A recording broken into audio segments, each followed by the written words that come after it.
지난주에도 말씀드렸지만 여기 여러분들 성경을 보시면 16장 오늘 읽은 9절서부터 20절까지 보통은 뭐 그 뒤에 한 두 절을 더 붙이는 경우도 있지만요, 그런 성경은 거의 없습니다. 많지 않아요. 아주 학적으로 모든 것들을 제공하려고 하는 곳에는 뭐 두 절 정도를 더 붙이기는 하지만 대부분 9절에서 20절이 없는 성경도 있고요, 있어도 우리처럼 그 괄호가, 아마 9절 처음 시작에 괄호가 시작될 겁니다. 그리고 20절 끝에 이렇게 괄호가 막혀 있을 거예요. 그리고 거기에 보통 숫자들을 써놓고 그 아래를 찾아가 보면 뭐 어떤 사본에는 9절에서 20절까지 없음 이렇게 돼 있습니다. 그게 보통의 형식이에요. 지난주에 이 부분에 대해서 잠깐 설명을 좀 드렸습니다. 우리가 신앙이 좀 보수적이죠. 하나님의 말씀 여기 있는 그대로 우리는 받아들이는 사람들인데, 목사님이 여기 성경에 있는데 이게 없는 거라고 얘기하면 여러분들 마음이 조금 허전하시고 이게 뭔가 싶으실 거예요. 근데 그렇게 생각하지 말아 주시고요, 그냥 우리가 갖고 있는 성경에 그냥 괄호를 해놨어요. 이건 아마 예전에는 9절부터 20절이 마가복음이라고 생각하고 읽었던 전통이 최근에 있었었는데, 꽤나 사실은 최근의 일은 아닙니다. 꽤나 오래전에 9절에서 20절은 원래 마가복음에는 있지 않을 거라는 여러 가지 증거들이 나왔기 때문에 성서학자들이 9절, 20절을 그냥 마가복음이라고 말하기는 어려워요. 그러니 괄호를 해놓은 겁니다.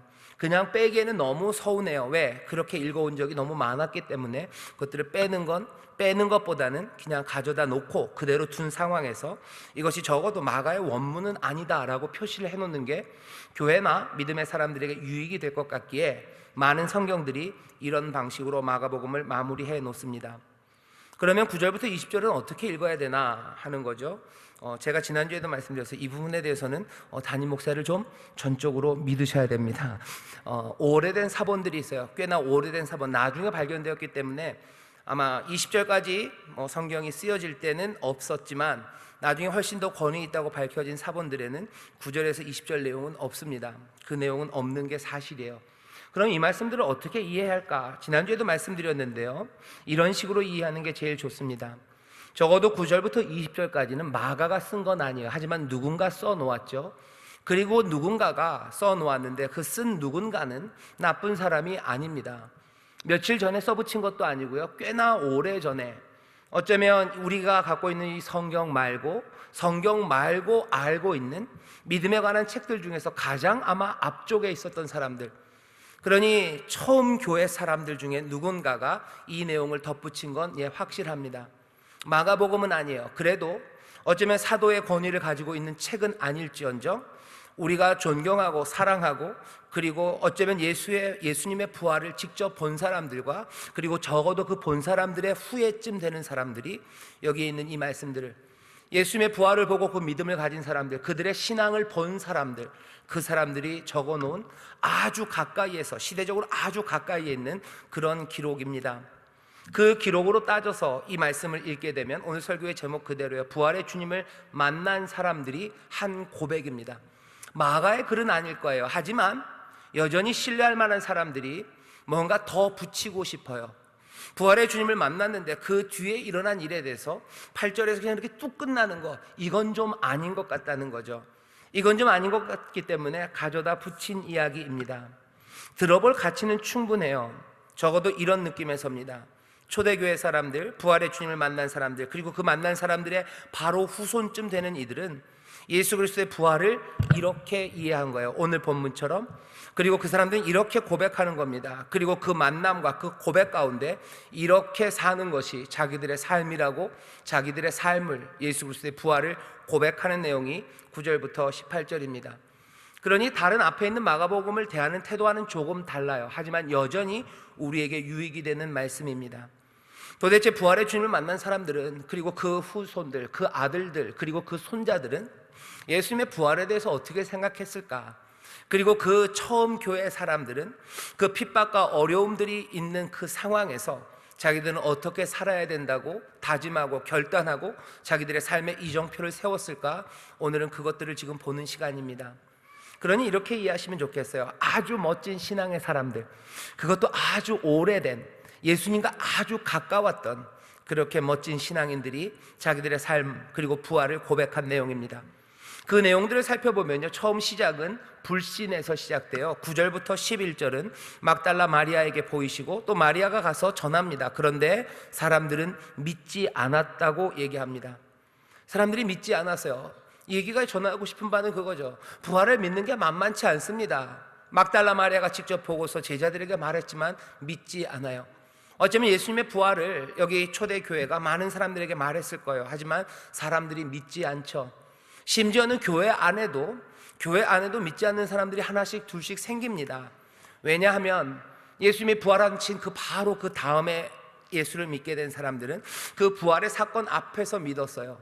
그들은 그냥 자기 스스로 결단하고 예수님을 따르기 시작했죠. 하지만 이것이 아주 전반적인 문화적인 종교가 되기 전에도 한 가정 아니면 한 공동체 안에서 믿음의 유산을 갖게 된 사람들이 있죠.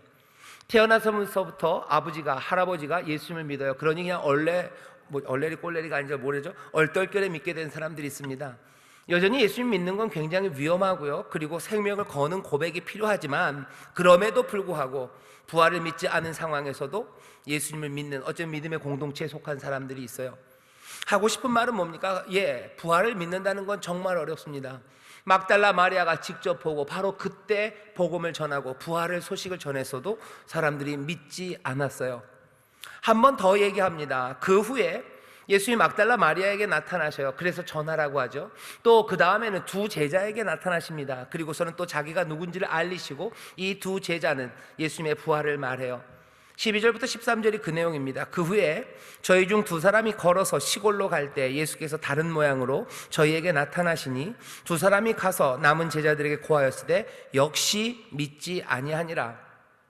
12절부터 13절을 보면 우리가 생각나는 건 누가복음 말씀입니다. 누가복음 24장에 보면 엠마오로 가는 두 제자의 이름이 나와요. 한 사람의 이름은 우리가 압니다. 글로바라는 사람이에요. 다른 한 사람의 이름은 나오지 않아요.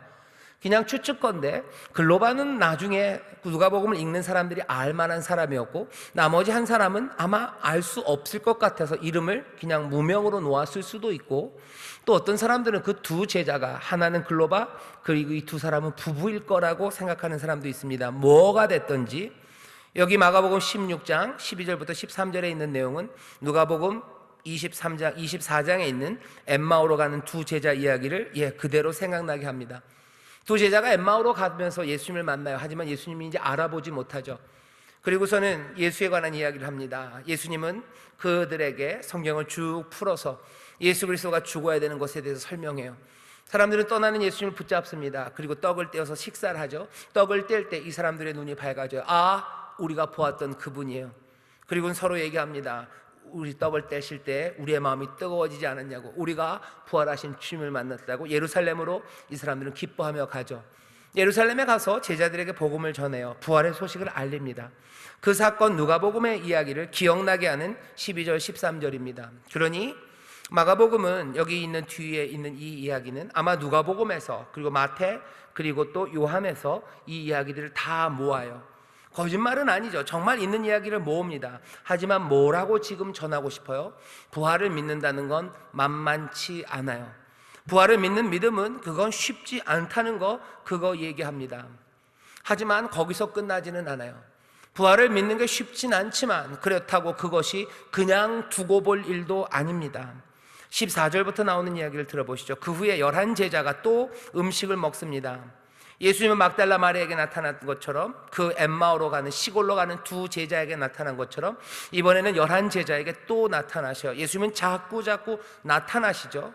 부활의 믿음이 없는 사람들, 그 사람들에게 자꾸 나타나십니다. 그래서 이번에는 어떻게 하셔요? 꾸짖으십니다. 저희의 믿음 없는 것과 마음이 완악한 것을 꾸짖으시니 이는 자기의 살아난 것을 본 자들의 말을 믿지 아니함일러라. 어쩌면 마가복음에서 이 뒤를 덧붙인 사람이 말하고 싶은 바예요. 맞습니다. 부활을 믿는 건 어렵습니다. 하지만 그것들을 불신하고 마음이 완악한 것에 대해서 예수님께서 다 이해하고 넘어가시는 건 아니셔요. 예수님 꾸짖으십니다. 왜 믿지 못하냐고, 왜 마음이 완악하냐고, 왜 본 사람들의 말을 믿지 않냐고 예수님이 꾸짖으시죠. 이 사람들은 부활을 믿어야 됩니다. 그리고 그 마음의 불신앙을 다 깨뜨리고 완악한 것들, 그것들 다 내려놓고 전하는 그 이야기에 마음을 열고 영접해야만 합니다. 왜? 그 다음 이야기예요. 이 사람들을 예수님이 그냥 그러거나 말거나 못 먹겠으면 관둬라 그럴 수 있어요. 그죠? 치사하게몰 그걸 믿으라고 매달릴 필요 없죠. 못 믿겠으면 관둬라 하셔도 돼요. 하지만 이 11 제자들에게 계속 믿지 못하는 자들에게 나타나셔요. 꾸짖으시며 나타나셔요. 믿어야 된다고 계속해서 강변하십니다. 이유는 하나예요. 또 가라사대 너희는 온 천하에 다니며 만민에게 복음을 전파하라요. 믿음의 사람들, 그리고 하나님께서 부르신 이들, 그들은 다른 무엇보다도 예수 그리스도의 부활하심, 그 부활하심을 믿어야 됩니다. 그리고 나서 이들에게 맡겨주었던 온 천하에 다니며 만민에게 복음을 전파하라는, 그리고 복음이 땅끝까지 전해져야 된다는 그 예수 그리스도의 그 뜻, 하나님의 그 계획을 실현해내야만 합니다. 부활에 대한 확신이 없으면 이 복음을 증거하는 일은 무익하고 또 무용하고 효과적이지도 않고 가능하지도 않습니다. 그러니 계속해서 얘기하시는 거예요. 부활을 믿는 거 어렵지, 부활을 믿는 거 정말 어려워요. 가까이서 본 사람이 한 말, 그것도 믿기 어렵습니다. 그렇다고 해서 믿지 못한 상태로 있을 수는 없습니다. 오늘 이 밤에 우리가 그래서 이 말씀을 보면서 다시 한번 부활하신 주님을 향한 믿음들, 내 마음의 완악함, 불신, 그것들을 깨뜨리고 그 부활하신 주님의 놀라우신 사건, 그 구원의 역사를 영접하는 그 일이 필요해요. 여기는 분명히 성령의 도우심이 필요합니다. 여전히 내가 안 받아들여지는 사람이 혹시 이 밤에 있을지 몰라요. 본 사람들의 말을 아직도 안 믿어지는 사람들이 있어요.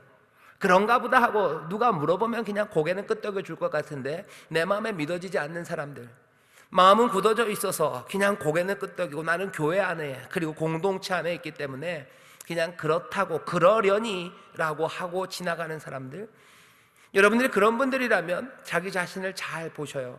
거기서 15절로 넘어가지 않습니다. 만민에게 온 천하에 다니며 복음을 전파하는 일, 그 일은 나에게 없다는 것에 대해서 고개를 끄덕일 수밖에 없어요. 내가 부활을 내 마음에 받아들이지 않아요. 어쩌면 그래서 나는 온 천하에 다니며 복음을 전파하는 그 사람, 그리고 그 삶은 내 삶이 아니라고 고개를 끄덕일 수밖에 없습니다. 여기 지금 14절 15절로 이어지는 이야기는요, 당연한 것에 관한 이야기예요. 복음, 그리고 특별히 그 부활을 믿는 사람, 그 사람이 복음을 전합니다. 이건 인디케티브예요. 그냥 이건 사실에 관한 이야기예요. 이 사실이 내 삶인가, 그것들은 물어봐야 되는 겁니다. 나는 부활을 믿고 영접하며 나는 그 깨어진 마음과 그 신앙의 마음으로 나는 부활을 영접하고 이제 그 부활을 영접한 이로써 새 사명, 새 삶의 길, 복음을 증거하고 선포하는 그 길로 가고 있는지 물어보셔야 돼요. 아마 이건 사실에 관한 이야기이기 때문에 내가 부활을 그렇게 받아들이기 시작하면 이 전파하는 이 일로 어쩌면 당연히 움직이게 됩니다. 그러니 문제는 어디에 있는 거예요? 본자들의 말을 믿는 것, 그 믿음에 관한 이야기입니다. 오늘 이 밤에 한 분도 남김없이 다시 한번 부활에 관한 우리의 믿음이 확실해지고, 그리고 또 부활하신 주님, 그 주님의 은혜와 그 놀라우신 역사를 영접하시고 받아들이게 되시기를 주의 이름으로 축원합니다. 성령님께 도우심을 구하셔요. 내 마음의 완악함을 깨뜨리셔요. 하나님께서 우리를 도우십니다. 우리의 마음에 감동을 주셔요. 은혜의 비를 쏟아 부어주셔요. 물 붓듯이 부으시는 은혜와 그 사랑, 그 감격이 세상의 무엇보다도 예수 그리스도의 부활이 가장 분명한 사실임을, 내일 해가 뜨는 것보다도 더 분명한 사실임을, 이 땅에 무언가가 존재한다는 것보다도 더 분명한 사실임을 우리로 붙잡게 하시는 것, 세상의 모든 것들이 무너져도 예수 그리스도의 부활 그것만은 흔들리지 않을 거라는 그 귀한 마음과 믿음을 우리 가운데 주십니다. 바울이 그래요. 부활이 거짓이고 부활이 헛것이면 우리의 삶이 가장 불쌍하대요. 이 수고가 불쌍합니다. 이 의를 따라 걸어가는 우리의 모든 헌신이 불쌍합니다. 하나님 앞에 나와서 간구하는 시간들과 내 삶, 그건 불쌍한 삶이 되는 거예요. 하지만 정말로 부활이 있을진데 우리보다 더 영광스러운 삶은 없다고 바울이 얘기합니다. 다시 한번 오늘 이 밤에 나오신 여러분들, 우리의 삶이 온전해지고 충만해지고 그리고 의미 있고 그리고 가장 영광으로 가득 차게 되는 그 시발점은 그 그리스도의 부활, 그 부활을 믿는 믿음입니다. 오늘 이 밤에 성령님께서 우리를 도우셔서 한 사람도 남김없이 이 부활의 주님을 만나시고 이 부활을 믿음으로 영접하게 되시기를 주의 이름으로 축원합니다. 이걸 먼저 가르치셔요. 그 다음입니다. 너희는 온 천하에 다니며 만민에게 복음을 전파하래요. 근데 이 만민이라는 말이 조금 특별합니다. 이 만민이라는 말이요, 만민이라는 말이 뭐 죄인들이라고 번역이, 그러니까 헬라어로요, 죄인들이라는 의미가 아니에요. 아니면 많은 민족이라는 의미도 아니고요, 그리고 많은 사람들이라는 의미도 아닙니다. 여기 만민이라고 번역된 이 헬라어는요, 크티세라는 거예요. 크티세인데 이건 무슨 뜻이냐면요, 모든 피조물입니다. 앞에 그 판이라는 그 형용사가 붙어요. 그래서 모든 피조물, 어떻게 보면 살아있는 생물들, 어쩌면 무생물들, 무엇이든 간에 하나님이 만드신 모든 것입니다. 만물, 만민은 사실은 만물로 번역되는 게 맞아요. 너희는 온 천하에 다니며 모든 것, 하나님이 만드신 모든 것에 복음을 전파하라고, 어쩌면 굉장히 좀 특별하고 우리를 고민하게 하는 말을 여기다 붙여놨어요. 여기 크티세이라는 말이 그리 흔한 말은 아닙니다. 그런데도 불구하고 마가복음에 뒤를 붙이는 사람들은 자기들의 사명을 그렇게 생각했어요. 그냥 죄인들에게만 전하는 건 아니요, 하나님이 만드신 모든 것을 향하여. 가끔 가다 보면 그런 사람들이 좀 있습니다. 뭐 프란시스코, 그런 뭐 성자였던 사람들, 그런 사람들 새한테도 뭔가 하나님의 복음을 말하고 얘기를 한다죠. 꽃들에게도 얘기하죠. 바위에게도 얘기하죠. 그것이 이 사람들이 뭔가 특별한 것만은 아닙니다. 어쩌면 그 양반들은 여기 있는 이 온 천하에 다니며 만민에게를 크티세이 그대로 이해한 것 같아요. 세상에 하나님이 만드신 모든 것을 향하여 하나님의 복음, 은혜를 말해요. 이건 우리의 어쩌면 세상을 보는 관점들, 그리고 하나님의 은혜의 폭, 그리고 하나님의 역사의 뭐라 그래야 되나요, 그 레인지를 훨씬 더 넓혀 놓습니다. 그게 맞아요. 하나님께서 구원하시는데 여기 인생들을 향한 구원만 있는 건 아닙니다. 로마서에 보면 그러죠. 세상에 있는 모든 피조물들이 하나님의 아들들이 나타나기를 기다려요. 하나님의 구원이 시작되기를 기다려요. 왜? 그들이 와서 세상을 복되게 할 겁니다. 하나님의 은혜의 세상으로 회복시킬 거예요. 여전히 우리가 온 천하에 다니며 복음을 증거하라, 이건 그냥 괄호처럼 생각해 주셨으면 좋겠어요. 여러분들 한 영혼 죽어가는 사람들뿐만 아니라 하나님께서는 그 복음을 온 세상에, 그리고 모든 피조물에, 어쩌면 뭐라 그래야 되나요, 하늘과 땅, 이 땅에 있는 돌들, 무엇이건 하나님이 만드신 것들을 다 회복시키시기를 원하십니다. 어쩌면 내 삶의 폭을 좀 더 넓혀 놓을 수 있어요. 모르겠네요. 오늘 예배가 끝나고 여러분들 집에 가시다가 괜히 하늘에 새가 날아가는 걸 보면 예수 믿어라 라고 할지도 모르겠어요. 하나님의 은혜가 있을지어다 할지 모르겠어요. 지나가는 나무를 향해서 축복할 수 있어요. 하나님이 너를 복 주신다 라고 말할 수 있어요. 이건 이상한 태도는 아닙니다. 분명히 크티세이, 모든 크리에이션, 모든 피조물에게 복음을 전하라고 얘기하십니다. 어쩌면 사랑하는 강아지들에게, 아니면 고양이들에게. 좀 이상하긴 하네요. 하지만 아닙니다. 하나님의 은혜가 그들에게도, 그리고 하나님의 사랑이 그들에게도 있어요. 하나님께서 세상을 이처럼 사랑하셨대요. 그때 영혼을 사랑했다고 그러잖아요. 사람을 사랑했다고 하지 않으시고 하나님이 세상을, 그때 세상은 코스몬인데요, 그 하나님이 만드신 모든 세상입니다. 하나님이 모든 것들을 사랑하셔요. 혹시 여러분들의 사랑이 그냥 내가 사랑하는 옆에 있는 사람들만이라면 다른 모든 생명들, 모든 사람들에게로, 그리고 또 모든 생명에게로, 아니 하나님이 만드신 모든 것에게로 더 펼쳐져 갑니다. 그게 우리에게 맡기신 일이에요. 우리의 사명입니다. 다시 한번 마가복음 16장 15절을 생각하시고 그 다음에 복음을 전파하면요, 누구는 믿습니다. 그리고 누구는 믿지 않습니다. 거기에 대해서 여러분들이 너무 안타까워할 일은 아니에요. 분명히 믿기를 바랍니다. 회복되기를 바랍니다. 하지만 믿는 자가 있고 믿지 않는 자들도 있을 겁니다. 그렇게 될 거예요. 그렇게 됩니다. 최선을 다해서 온 천하에 다니며 만민에게 복음을 전파합니다. 믿고 세례를 받는 자는 구원을 얻을 거예요. 믿지 않는 사람은 정죄를 받을 겁니다. move on, 움직여 가는 거예요. 모두가 다 믿음에 이르기를 하나님이 원하시죠. 하지만 그렇게 되지 않을 거랍니다. 너무 쉽게 포기하진 않습니다. 하지만 모두가 다 은혜 앞에 나올 걸 바라며 전합니다. 그렇다고 해서 모두가 다 나오지 않았다고 해서 주저앉지는 않습니다. 믿고 세례를 받는 사람은 구원을 얻을 거예요. 믿지 않는 사람은 정죄를 받을 겁니다. 내가 해야 되는 그 일을 향해서 하나하나 움직여 갈 수 있습니다. 믿는 사람들에겐 이런 표적이 따를 거예요. 저희가 내 이름으로 귀신을 쫓아내고 새 방언을 말하고 뱀을 짖고 무슨 독을 마실지라도 해를 받지 않습니다. 병든 사람에게 손을 얹은 즉 낫습니다. 그 권세를 믿는 사람들에게 주십니다. 이런 표적들이 따릅니다. 하나님의 복음이 전해질 때, 구원이 전해질 때, 만민에게 복음이 전해질 때, 많은 사람들에게 복음이 전해서 믿기 시작할 때 거기에는 표적이 따르기 시작한다고 얘기해요. 다시 이건 초대교회의 고백이에요. 자기들이 본 거예요. 이렇게 되더라 하는 거죠. 우리가 온 천하에 다니며 만민에게 복음을 증거했어요. 처음엔 정말 믿기 힘들었지만 꾸짖으시는 주님, 그 꾸짖으시는 말씀을 우리가 들었어요. 그래서 성령의 도우심으로 우리는 부활을 믿기 시작합니다. 그러곤 우리에게 주어진 사명은 다른 것 아니라 온 천하에 다니며 만민에게 하나님 만드신 모든 것에 복음을 전파하는 게 우리의 사명이라고 부활의 주님을 만난 이 초대교인들은 그렇게 고백하는 거예요.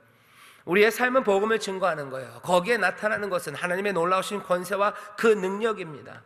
가서 전했더니 귀신들 쫓겨나고 새 방언 말하고 뱀을 짖고 무슨 독을 마실지라도 해를 받지 않고 병든 사람에게 손을 얹은즉 나았다고, 아니 나을 것이라고, 이제껏 그리 되었다고 고백합니다. 그리고 어떻게 이렇게 되기를 소망하며 지금 이 말씀을 그 후대에게 남기는 거예요. 이게 우리의 고백이에요. 이게 우리의 본바예요. 우리의 믿음은 이렇습니다. 우리가 가진 사명은 바로 이것이라고 지금 부활의 주님을 만난 사람들이 우리에게 지금 알려주는 겁니다. 마지막 19절에서 20절은 이렇게 마지막을 마무리하죠. 주 예수께서 말씀을 마치신 후에 하늘로 올리우사 하나님 우편에 앉으시니라. 19절 20절은 사실은 그냥 읽어보면 액면 그대로 하면 역설입니다. 왜? 주님은 하늘 우편에 앉아 계시대요. 하늘 우편에 계시죠. 근데 바로 20절에 이렇게 얘기해요. 제자들이 나가 두루 전파할세 주께서 함께 역사하사, 이렇게 돼 있어요. 주님은 하느님 우편에 앉아 계시는데요, 제자들이 이 땅에서 두루 다닙니다. 그런데 주님은 이들과 함께 역사한대요. 위에 계신다고 바로 얘기해 놓고 뭔가 좀 거짓말을 하든지 얘기를 스토리를 말이 되게 하려면 좀 한 몇 절은 띄워놓고 얘기해야지. 근데 19절에 말하고 그냥 바로 20절에 그냥 그렇게 얘기합니다. 이건 뭐예요? 이 사람들의 고백이에요. 주께서 올라가셔서 하늘 우편에 앉아 계신 거, 예, 우리는 그렇게 믿어요. 거기 계셔요. 하지만 또 뭐라고 고백합니까? 주님이 우리와 함께 역사하시고 일하신다고 말하는 거예요. 이게 19절 20절 마지막 이 사람들의 삶에 대한 고백입니다. 예수님, 우리를 사랑하셨던 주님, 그리고 십자가를 지시고 부활하신 그 주님은 지금 하나님 보좌 우편에 앉아 계셔요. 우편에 앉아 계신 주님, 그 주님은 이제 제자들과 함께 역사하셔요. 제자들은 뭘 합니까? 나가서 두루 다니며 전파합니다. 20절에서 메인 동사는요, 전파합니다. 제자들이 하는 일은 뭐예요? 전파하는 거예요. 15절에 있던 것과 똑같습니다. 복음을 전파하라 라고 명령하셨으니 이 제자들은 나가서 전파합니다. 나가서 선포하고 그리고 가르칩니다. 나타나는 건 두 가지예요. 뭐냐면 분사처럼 두어 있는 건 하나는 주님이셔요. 그리고 하나는 말씀이셔요. 제자들은 나가서 전파하는데 지금 함께 하는 거는 함께 역사하시는 주님이 거기 계시고요. 그리고 기적과 표적으로 증거된 말씀이 거기에 있어요. 이 사람들은, 제자들은 나가서 전파하는데 함께 하는 건 뭐예요? 주님이에요. 함께 하는 건 뭡니까? 말씀입니다. 주님이 어떻게 함께 역사하시면서 함께 하셔요? 말씀은 그 이적과 표적으로 증거되는 말씀이 거기에 있어요. 이 제자들, 마가복음을 마무리한 사람들은 자기들의 삶을 그렇게 그리는 거죠. 우리는 두루 다니며 전파합니다. 그리고 거기 함께 하시는 건 주님과 말씀이에요. 어떤 주님? 우리와 함께 일하시는 주님이에요. 하늘 보좌 우편에 앉아 계셔요. 모든 권세가 거기 계시고 모든 능력이 그분에게 있는데 그분이 우리와 함께 역사해요. 우리가 가는 곳에, 아까도 말씀드렸죠, 주님은 하늘 보좌 우편에 있다고 그러면서도요, 우리가 일할 때, 우리가 가서 전파할 때 함께 일하시는 주님, 주님이 여기서 일하신다고 이 사람들 고백해요. 그리고 그 말씀은 표적을 통해서 증거된 말씀들이 여기에 있다고 이 사람들은 자기의 신앙, 삶을 고백합니다. 그 길이 무엇이었는지 이 사람들의 고백은 고백대로 두고요, 우리가 알고 있는 이 사람들의 삶의 모습을 다른 각도에서 한번 보셔요. 이 사람들은 어떤 사람들입니까? 로마 시대, 어쩌면 로마에서, 아니면 로마의 식민지에서, 아니면 저 변방 끝에서 이 사람 두루 다니는 사람들이에요. 마가복음에 있는 것처럼 어쩌면 전대를 차지도 못하고 삶에 제대로 된 준비도 없이 두루 다니며, 나가라고 하시고 온 천하에 다니라는 말씀 그대로 다니며 복음을 선포합니다. 자기 자신도 처음에 믿기 힘들었던 그 이야기들, 본 사람들의 말도 믿기 힘든 그 일을 이 사람들은 세상에 무엇보다도 더 분명하게 받아들이며 그 복음을 전합니다. 복음의 내용은 뭐예요? 하나님의 아들 예수 그리스도예요. 이 땅에서 오셔서 우리와 함께 걸으시고 죽으시고 그리고 부활하신 그분이 하나님의 바로 아들이셨고, 그 하나님의 아들이 그렇게 하셨다는 것이 증거하는 말, 하나님의 은혜고, 하나님이 우리를 사랑하시고 하나님의 은혜가 우리 가운데 충만하시고, 바로 그 은혜가, 그 사랑이 그리스도 우리를 구원하고 바로 그분이 우리를 다스리신다는 그 사실을 이 사람들은 가는 데마다 전파합니다. 아무것도 없는 것 같아요. 고난의 길이고 사람들의 조소와 그리고 힘든 그 역경의 길들만 보여요. 하지만 이 사람들은 뭐라고요? 아니, 역경과 그 어려움에 대해서 말하지 않습니다. 뭐만 말해요? 함께 역사하시는 주님이 있다고만 말해요. 기적과 이적, 표적을 통하여 증거되는 말씀만이 거기 있다고 얘기해요. 내 삶을 표현하는, 자기들의 삶을 표현하는 겁니다. 우리가 예수님 말씀 전하느라고 고생 직사게 한다, 그 얘기 지금 하는 거 아니에요. 여기 이거 하다 보니 뭐 즐겁고 행복한 일이 있더라, 그런 얘기 하는 거 아니에요. 이 사람들은 자기의 삶을 아주 간단한 그림으로 얘기합니다. 제자들, 그들은 나가서 전파하고 있고요, 거긴 함께 역사하시는 주님, 그리고 표적을 통해 증거된 말씀, 그것이 있었다라고만 얘기하는 거예요. 우리의 삶은 그렇게 단순하게 표현되기를 바랍니다.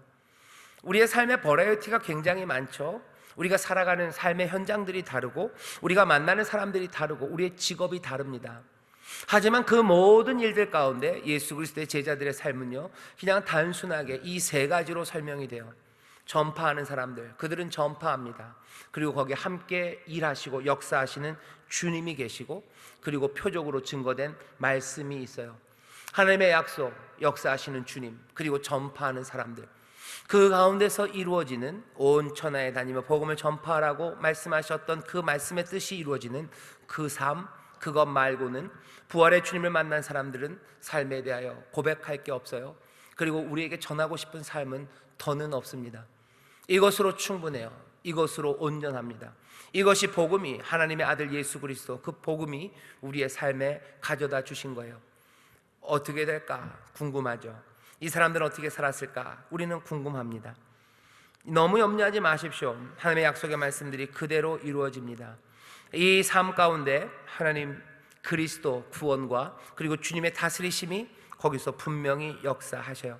마가복음에서 약속했던 모든 약속의 말씀들, 그리고 그 신비한 일들, 그 모든 일들은 여기 이렇게 부활의 주님을 고백하며 그 사명을 따른 이들의 삶에 넘치도록 이루어집니다. 오늘 이 시간에 우리가 이 말씀을 통해서 생각해 봐야 되는 건, 우리도 제자들이라면 마지막 20절이 우리의 삶에 대한 고백, 그리고 우리에 대한 삶의 표현인지를 봐야 돼요. 우리에게 맡기신 일은 뭘까? 우리의 사명은 뭘까? 나는 내 삶을 뭐라고 표현할까? 아니면 내 삶을 본 다른 이들은 내 삶을 뭐라고 써줄까요? 여기 있는 이 고백을 썼던 이 부활의 주님을 만난 사람들이 저와 여러분들의 삶을 볼 때 자기들의 말처럼 그들은이요, 대명사죠. 그들은, 우리를 보면서 그들은 두루 다니며 전파하고, 거기에는 역사하시는 주님께서 함께 하시고, 거기에는 표적으로 확인되는 놀라운 말씀이 있었다고 그들도 우리의 삶을 보며 그렇게 기록할지, 그것이 궁금합니다. 불신앙 그리고 굳은 마음으로 혹시 책망받지는 않을까, 그것이 궁금합니다. 예수님이 여기서 명하시는 그 열심으로, 온 천하에 다니는 열심과 열정으로 우리가 복음을 증거하고 있는지, 그것이 궁금합니다. 오늘 우리는 부활의 주님을 만난 사람들의 고백을 같이 쭉 봤습니다.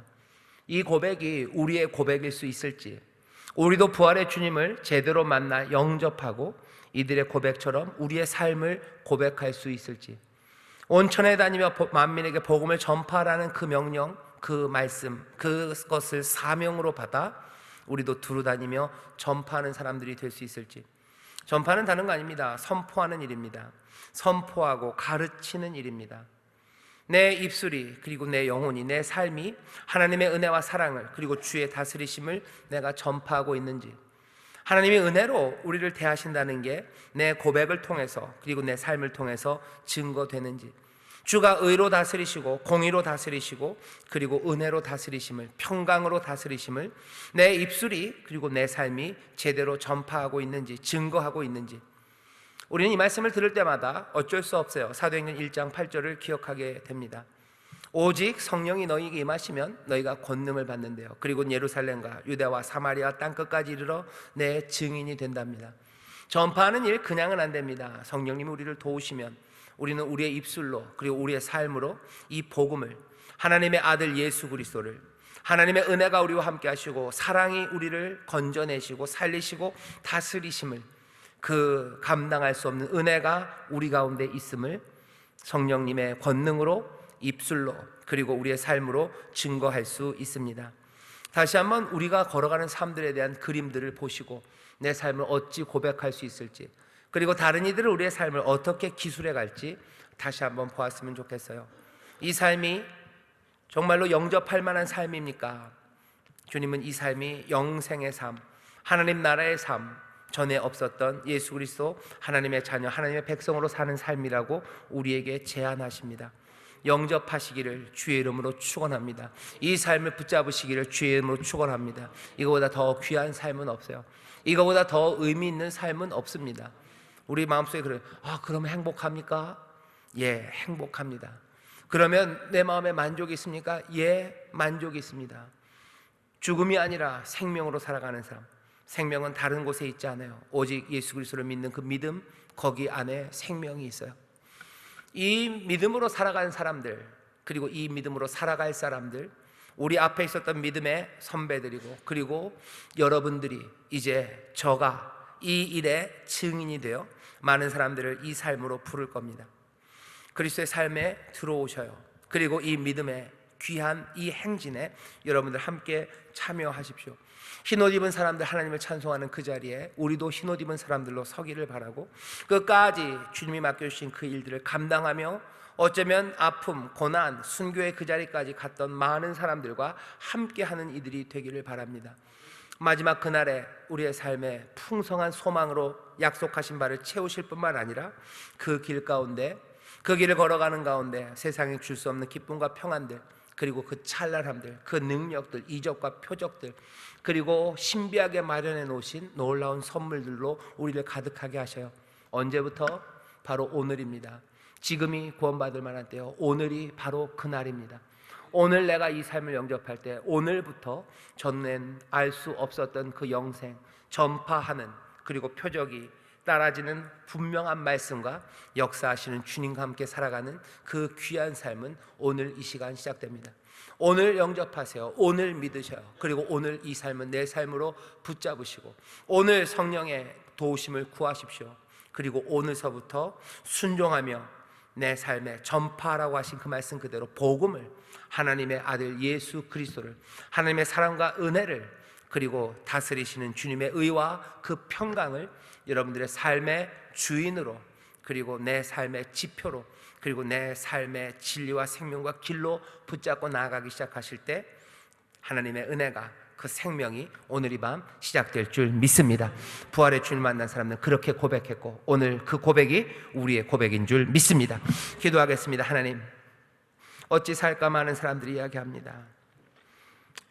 이렇게 살기를 저렇게 살기를 누군가 말해달라고 아버지 하나님 방황하며 허무 가운데 앉아있는 우리들에게 오늘 이 밤에 주님께서 여기에 복된 삶과 참된 삶의 길이 있다고 우리에게 보이십니다. 우리 앞서 부활의 주님을 만난 이들이 그들의 삶을 고백하며 이렇게 살았다고, 아니 이렇게 살자고 우리에게 하는 이 말씀을 들려주니 우리도 그 고백을 우리의 고백이 되게 하기를, 또 그 고백처럼 살아가기를 결단하도록 우리를 인도하시오니 성령님 우리를 도우사 오늘 우리의 삶의 구원이, 오늘 우리의 삶의 새로운 변화가 시작되게 하여 주옵소서. 온 천하에 다니며 복음을 전파하라는 그 사명을 마음에 품게 하시고 예수 그리스도 하나님의 아들 그 사랑과 은혜, 거기에 합당하게 또 그것들을 전하며 살아가는 우리의 삶이 되게 하여 주옵소서. 성령님 우리를 도우실 줄 믿습니다. 오늘 이 밤 내 삶의 방향과 그리고 능력이 변화되는 기적의 자리인 줄 믿습니다. 예수님 이름으로 기도하옵나이다. 아멘.